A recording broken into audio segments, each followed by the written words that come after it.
are the ropes by which we are chained to this material world.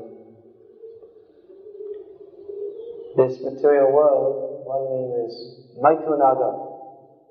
It means that we are chained by the ropes of sexual desire. Among material desires, sex desire is the strongest. So material desires, they are the antithesis of Krishna consciousness. Krishna consciousness means to remember Krishna and simply desire how to serve Him. But material consciousness means to try to make myself the center of enjoyment. So material desires, they are quite opposite to Krishna consciousness. But here we see that Aditi is praying to Krishna for the fulfillment of her material desires. She's approaching her husband, and through her husband, she wants to approach Krishna. So Krishna is very kind. Actually, it's not proper to pray to Krishna for the fulfillment of material desires. We don't recommend people to pray like this. We would feel embarrassed. Those who are trained in the line of pure devotional service, they would feel embarrassed to have such a prayer that, "Dear God, please fulfill all my material desires." We're trained to pray differently. Na dhanam, na janam, na sundarim, kavitam va jagadisha kamaya. Mama janmani janmanishvare bhavatal bhakti ahaitu gitva. Selfless service. This prayer of Chaitanya Mahaprabhu's, that I don't want anything, not money, followers, beautiful women, or anything that could be imagined within this material world. I don't even want liberation. So I only want your service, Krishna, birth after birth. So this is how this is the training in pure devotional service, to pray like this. But Aditi is praying in a different way, and she's not condemned.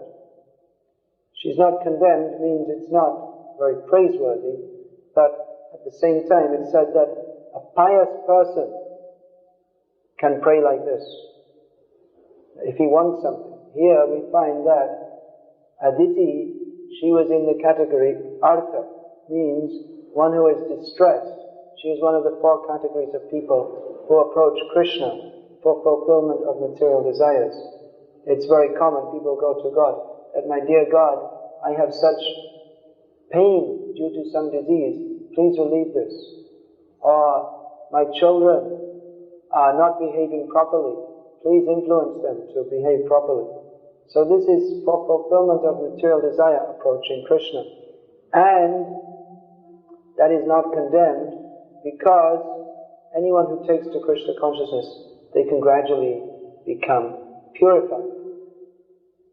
Although if one maintains such a desire, even during the practice of Krishna consciousness, it's very difficult for him to be purified, especially when one takes initiation in Vaishnava Sampradaya. If he maintains material desires at that point, if he deliberately maintains them, it's very difficult to think how he can become purified. Now we see there are different sampradayas, Vaishnava sampradayas, going on, but what is the difference between this sampradaya, or this movement, and other movements? Well, one thing we may say that this movement is preaching, that is one thing. And other movements are doing some kind of preaching. Vallabh Sampradaya, they will organize some programs. Sri Vaishnava Sampradaya, they will organize some lectures.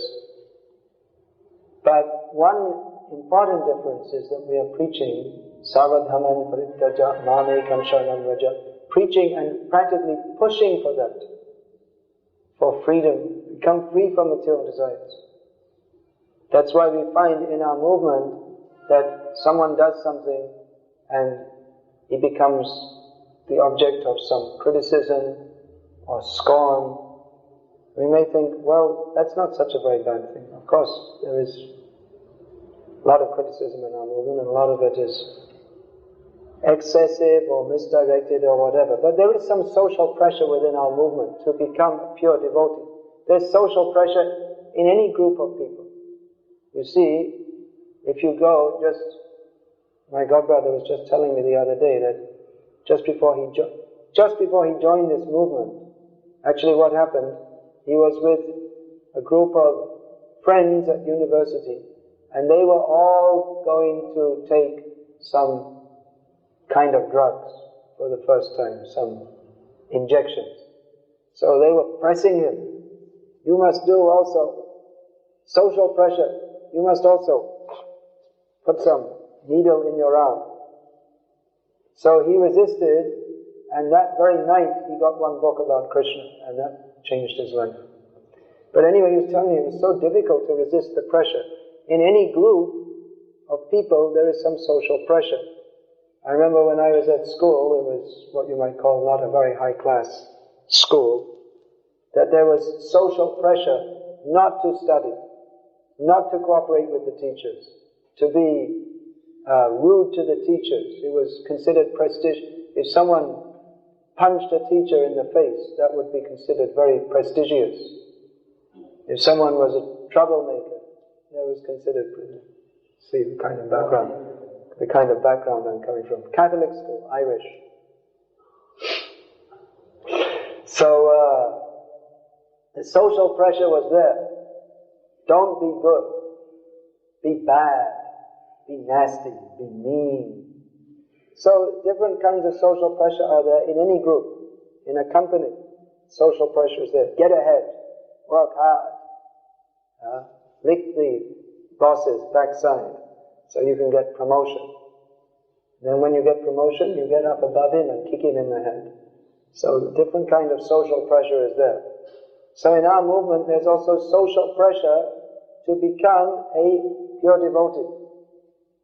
That social pressure. In other words, if someone is sleeping in the morning, he's in Maya. If someone is not working hard for Krishna, there's some pressure. Pressure is there to become a pure devotee. It's not very laudable to be within this movement and at the same time act in such a way to fulfill his material desires. That social pressure is there. So that is the difference between this movement and other movements, even though they're also talking about Krishna Bhakti. And even though they may have a bona fide Acharya as their founder, but more or less they have compromised with material life. They've compromised with material desires. And there's no preaching or pushing to become free from material desires. It's just, everything is nice, everything is okay, you do whatever you like, we won't trouble you, we won't disturb you, and you also do your puja for lala, and Guru will come from time to time. In Bahrain, one lady from Vallabh Sampradaya was telling me, she said, I like your ISKCON Gurus better than our own Sampradaya Gurus, because they come here and they make big collection, and then they spend so much money, and they have some arrangement with the customs in Bombay, and they bring in so many things. And then I don't like this, she said. So it's all a clandestine or not even open kind of sense gratificatory arrangement that everyone, the Guru is also enjoying, the disciples are also enjoying, and they're also worshipping Krishna. It's pious, you can say some kind of pious life. But there's no motive to become a pure devotee of Krishna. Therefore it's not satisfying. We see so many people from these sampradayas, so many generations. They're worshipping Ranganatha Swami, or Tirupati Balaji if they're from Sri Vaishnava Sampradaya, or Ladu Gopal if they're from Vallabh Sampradaya. But nowadays, the children are not interested. If they're, just like if they're from Vallabh Sampradaya, if they're from a priest family, they may take up being a priest, but as a job, because it's good income. It's a good job being Guru. You just go around and people respect you and give you lots of donations, and it's a nice life. You say a few verses here and there, and if you can become a speaker, that's very good. You can learn how to entertain people by speaking, then that is excellent. Comment. There is even one of these Goswamis who just retired from the order because he had enough fixed property. He lives in a big house, a stone's throw from the Jewel temple. Yeah, retired guru. Doesn't need to do all the guru. So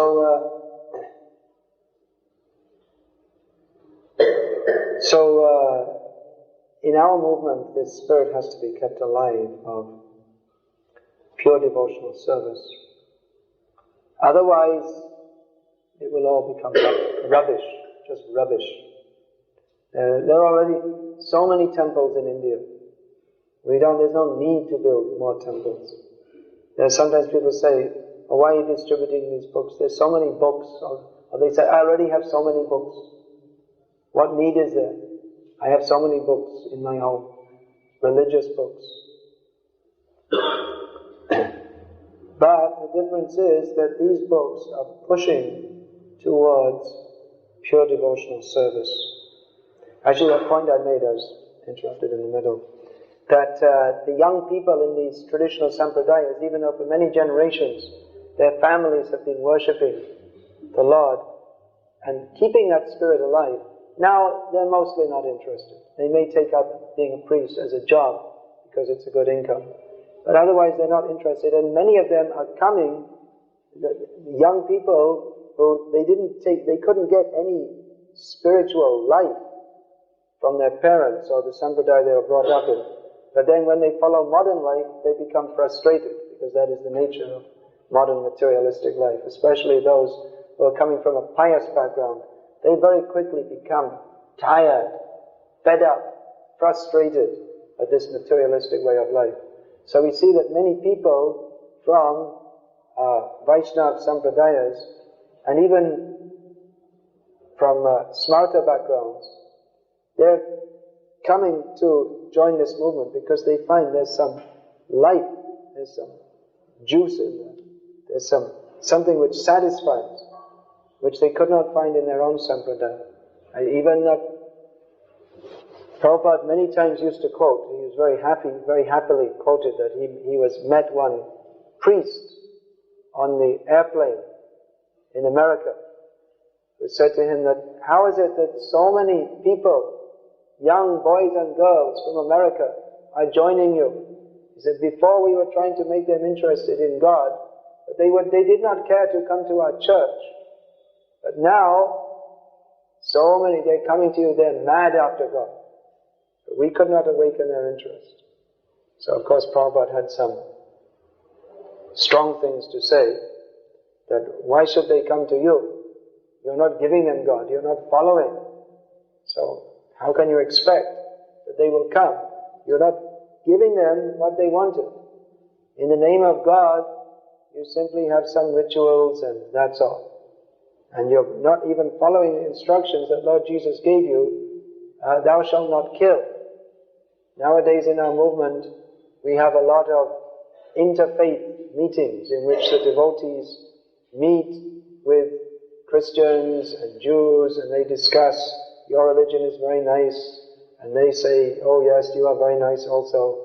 But actually when Prabhupada met with Christians, he would always hammer on this point, that you are not following, thou shalt not kill. Why are you breaking the instructions of Jesus Christ?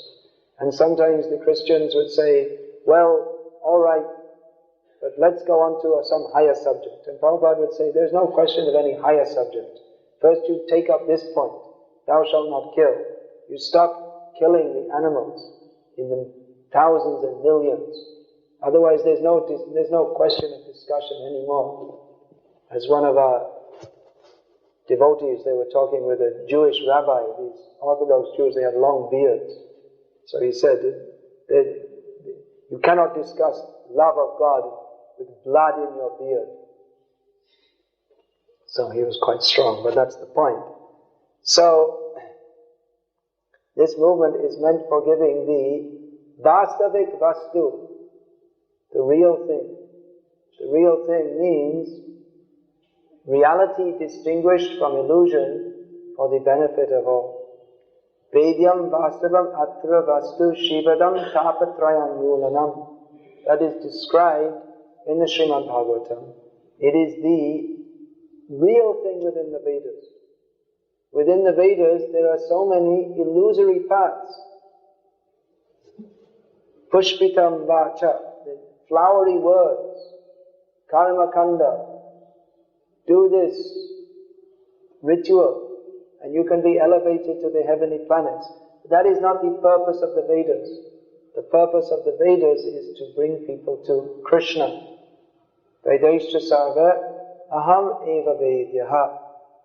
The purpose of the Vedas is to understand Krishna. Therefore, the Srimad Bhagavatam describes Vedyam vastavam atra vastu. This thing is the real thing within the Vedas. This is the really real thing. Vastavik vastu. Vedyam vastavam atra vastu shivadam. It is all auspicious. And tapatrayan mulanam. The three kinds of miseries. Adhyatmic, adhibhotik, adhidaivik. Means miseries pertaining to the body and mind. Miseries caused by nature.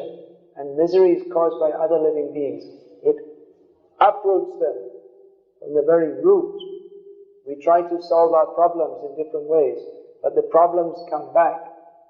It's just like in a carpet, if there is some bubble, if you press it down, it will come up somewhere else. Or if you are carrying a heavy weight, you shift it from one shoulder to the other. You don't solve the problem. So the problem is that we are envious of Krishna. And the Srimad Bhagavatam teaches us not to be envious of Krishna. Not to be envious of Krishna means that desires for sense gratification will be given up. The two things don't go very well together. Now by Krishna's mercy, desires for sense gratification may be dovetailed in his service. Not all desires. But desires for sense gratification may be dovetailed in his service under the direction of an expert guide. Here we see that Aditi, she had some material desire, but she approached her husband to direct her how she could fill her desire by the grace of the Supreme Lord. So one may have material desires. If he is guided by an expert guru, then those desires may be dovetailed in the service of the Lord. But if it is not done very carefully, or if the person who is in this way dovetailing those desires in the service of the Lord, if they don't act very carefully under the direction of an expert guru, or if they deliberately maintain material desires, they don't try to cut them out, then they won't make proper progress. The material desires are not at all good, but at the same time we recognize that to overcome them is not an immediate job. It may take some time. So therefore, these desires, they may be engaged. Again, just like, what are the desires? The desires, everyone likes nice food. So, cook nice food for Krishna. Distribute that to others. You also think. Now, when a devotee is cooking, he should not think, I am cooking so many nice things, then you'll stick in front of Krishna, 15 minutes up, okay, boom, now we'll enjoy. Then that is not an offering. Just like one time, Prabhupada was in the kitchen. He came to see how the devotees are cooking for Krishna. And one of his sannyasis was with him. And Prabhupada, it was being cooked very nicely, some rasgulla. And Prabhupada said, he, referring to them, he's already enjoyed them. Because he could see, he was relishing them. Not thinking this is for Krishna. So the desire to prepare nice food, that can be dovetailed in Krishna's service, that not thinking this is for me. Idam Narayanaya Namama, in the yajna we offer into the fire. This is for Narayana, not for me. So in that way, offering. Now in any activity, it's very, in the neophyte stage we're always in a dangerous position. Because whatever we do, even if we start off thinking I'm doing for Krishna, that our material desire is so deeply rooted that it tends to get mixed up with the desire to serve Krishna. Just like we may think, let me sing some bhajan for Krishna. So we start singing, and then others come, and we can see they're appreciating, oh, he's singing so nicely. And we think, oh, just see. Others are. We may not even recognize it in our own heart, how we are enjoying the appreciation of others. And we may go on. Actually, this is very dangerous, as if one, especially for a preacher of Krishna consciousness, that people will appreciate. Why? Of course, they should appreciate. They will appreciate. If we preach to others and they become enlivened in Krishna consciousness, people become very grateful that you have taught us about Krishna. They become very happy. And they will naturally start to revere and honor someone who is teaching them about Krishna. So, the devotee, he doesn't desire to be honored. Amanina manadena. The devotee is enjoined to not desire to be praised, but rather to offer praise to others. Now, this is a very dangerous thing because the devotee may be praised, and if he starts to relish that, there is a kind of material relish in being praised. If he starts to relish that, it's very dangerous. And he may go on with his preaching, but like an intoxication. That, just acting in such a way that others will praise, and then there's some kind of intoxication from it. So that's very dangerous. That means, we may not even recognize it in our own hearts. That's why we see Prabhupada, he was sometimes very strong and cutting. Because sometimes it would happen, a disciple wouldn't even recognize there is something wrong, and he's thinking, I'm very nice. And Prabhupada would just cut it out. There's that story, Giriraj Maharaj was telling Prabhupada about some of his preaching activities. And he was saying, I'm doing this, and Prabhupada said, that's very nice. I'm doing that, very nice. I'm doing something else, very good. And he was feeling, Prabhupada's praise. This is wonderful. Then he said, but sometimes I feel a little bit in Maya. And Prabhupada immediately cut it and said, you're always in Maya. He was stunned because Prabhupada had been praising him. Another time, one devotee came to Prabhupada and said, Prabhupada, I'm the most fallen. Prabhupada looked at him and said, you are not the most anything. You are simply insignificant. Very cutting. Because he was thinking, I'm the most fallen. You're not more fallen than me. I am the most fallen. You can also think, it's very dangerous. These material desires, as long as we maintain them. Ei shabna chare kishe pabe radha Krishna. That Bhaktivinoda Thakur sings one song. Bhajare bhajare amar man ati manda. Bhaja braja bane radha Krishna charana aravinda. He says that, my dear mind, you are a complete rascal. Please engage yourself in the service of the lotus feet of Radha and Krishna in the forest of Vrindavan. So he goes on with the song, Kam, Krodha, Lobha, Moha, Adi, Avishta, Eshabna, Chare, Kishe, Pabe, Radha, Krishna.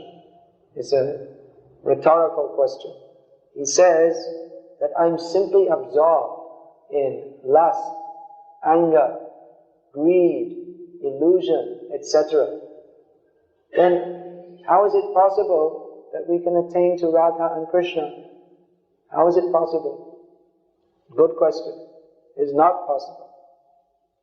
So he has sung so many nice songs to teach us, Gopinath, Mama Nivedana Shubha, Vishayi Durjana, Shada Kamara, Nahi Kichu Moraguna. This is how He is praying to teach us how we should pray. Gopinath, please listen to my prayer.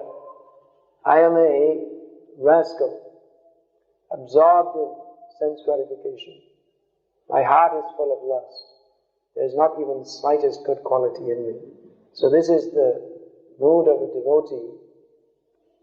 He's simply submitting himself to Krishna. He's not asking for desires to be fulfilled. This is our prayer. Prahlad Maharaj also prayed. Nrsimhadev offered Prahlad a benediction. So Prahlad was a little upset. He said, I didn't worship you to get some benediction. I'm not a merchant that I did this and now I want, okay, now it's time for payment. I did so much, just like sometimes devotees, they're in our movement and then they want to get married and they said, well, I did so much service for so many years, so you should give me some money. Or I can steal something. I'll steal $5,000 because if I did this kind of work, if it had been in a kami job, they would have paid me so much, like this. So that's merchant mentality. But Prahlad Maharaj said, I'm not a merchant. But if you do want to fulfill some desire, then you kindly make this desire fulfilled, that from the core of my heart, all the material desires will be removed. That is the proper prayer for a devotee. Not praying that may my desires be fulfilled. That's why that is called cheating religion. That in the name of religion, we're criticizing these people who in the name of religion, Guru-giri, guruship, they are posing as a saintly person with the aim of cheating others for their own sense gratification. So that is not wanted in our movement. In our movement, it is wanted pure devotional service. At the same time, we understand that everyone is on the path. We cannot immediately become a pure devotee. But at the same time, that pressure is there to do the proper thing in Krishna's service, not to deliberately cultivate material desires. Hare Krishna. Is there any question, please?